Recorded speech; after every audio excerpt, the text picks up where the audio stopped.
What's the worst house guest experience you've had? My aunt came to visit for what was supposed to be a week or two, and didn't leave for almost a year when I was a kid. She redecorated my room and even put up pictures of herself. Now the running joke in my family is to randomly leave pictures of yourself around the house when we visit people.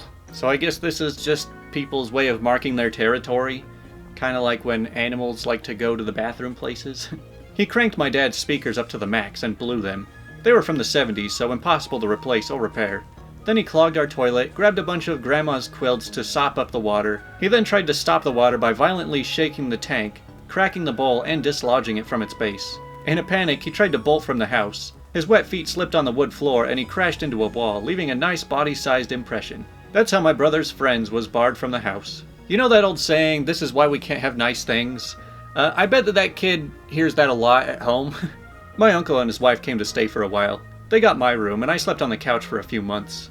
Not a big deal when you're a kid, I guess. What actually ticked me off is that when they left, we found out that they'd seriously messed up my room. Everything reeked of cigarettes, there were ground up peanut shells in the carpet, cigarette burns on my mattress, etc. And we couldn't figure out why the room smelled like death until we lifted up the bed and found a mummified cat poop stuck up in the shag carpeting. They either had such bad hygiene that they didn't notice the smell, or they knew and they just didn't care. Yeah, this is why you just don't let smokers anywhere near your house.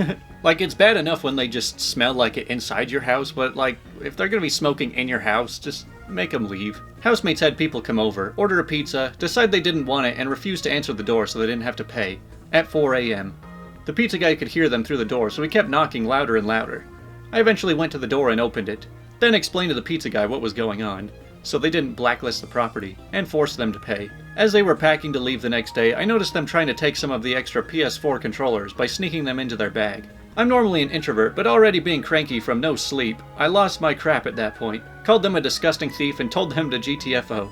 You know, I'm almost kinda surprised that pizza places even allow you to just pay when they deliver it. Like, there are just so many ways you can screw people over by saying, oh yeah, I'll pay when you get here, just bring over a bunch of pizzas.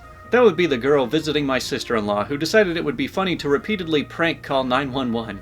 I got a very angry call from the local police station saying we either stopped or they'd be sending a squad car over. Apologized profusely to the officer and thanked him for calling us first. She was not invited back to her house. She was 17 and definitely old enough to know better.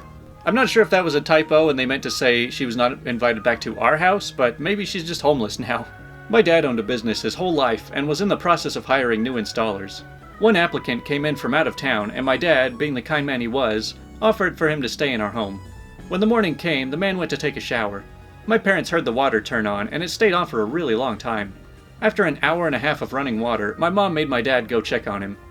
My dad went upstairs, picked the lock on the bathroom door, and found blood and a limp body on the floor next to the running shower. The man had overdosed, lost consciousness, hit his head on the shower side, and died. He was dead, right there on the bathroom floor that I used for 10 years. One thing's for sure, he won't be coming back to our house again. Well, that one was a little out of place. Instead of asking where the toilet paper is, they let their kid wipe his butt with our guest towels.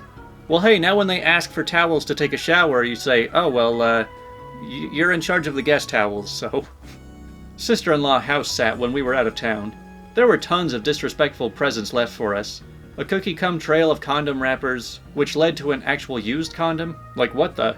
But the worst was after cleaning all that up, which was just aggravating and stupid, there was a putrid smell I couldn't put my finger on, until I finally opened a drawer in the dresser in the guest room.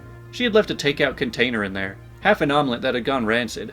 I gotta hope she just had to go quick and forgot all that crap was there when she left. Either way, we took our key back from her. You know, unless you have a pet, I kinda think house sitting just seems kinda pointless. Like, you're probably better off just having a security system who's not gonna make a mess or eat your food. My old roommate told me she had a friend who had fallen on rough times and needed a spot to crash for a while. No worries, I told her. Ooh, big worries. He was a professional beatboxer. But more than that, he was a professional smoker. Like, I'm fine with weed generally, but this dude was on 12 to 15 blunts a day, and would roll one as soon as he rolled his tighty-whitey clad butt off our couch. So for like 4 months, as soon as I woke up, it was nothing but clouds of white owl and beatboxing noises. He didn't fall on rough times, he was a rough time. Is there really a career in professional beatboxing? I can't imagine it's a very lucrative profession. A couple came for a weekend to my small apartment. Surprised that they brought 3 dogs and an extra friend. The puppy took a dump on the floor in the night, which nobody got up to clean. Another dog had a crate, but managed to get a hold of the carpet outside of the crate, drag it in, and shred it. They also chewed up cardboard and wooden furniture. When they left, all the shredded stuff was just where it fell. See, the moral of so many of these stories is just, this is what happens when you're too nice and you let people walk all over you. My mom's cousin and her husband went for a short visit to our house. She was 5 months pregnant then. She and her husband didn't leave until the baby was 2 months old. Yeah, it's bad enough having to live in a house with your own baby screaming all the time, but when you have to live with somebody else's baby, there's really just no benefit whatsoever. We had a house sitter once who wanted to bring their own dog for the week. They assured us the dog was well behaved and house trained. This was a pretty close friend, and their house is nice and clean, so we believed them. Came home to find every rug in our house destroyed. The house smelled funky when we walked in, and I immediately found wet spots on our living room rug. I lifted it up and it had more stained areas than not. Same with the kitchen, hallway, bedroom, and guest room rugs. I'm guessing this dog didn't pee outside a single time it was there. This was someone we paid to watch our house. Again, what is so bad about leaving your house empty? I mean, you can still do things to make it look like there's still people there. I mean, you don't have to make it so obvious that you're gone.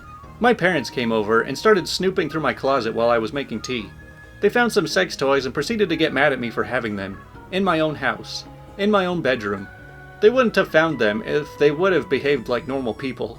Yeah, I don't understand why parents think they need to continue being, pretty strict even after their kids have moved out. Well, that's about all I can take from these stories. I read like 10 more and they're all just pretty much the exact same thing. Moral of the story is just don't let people over at your house.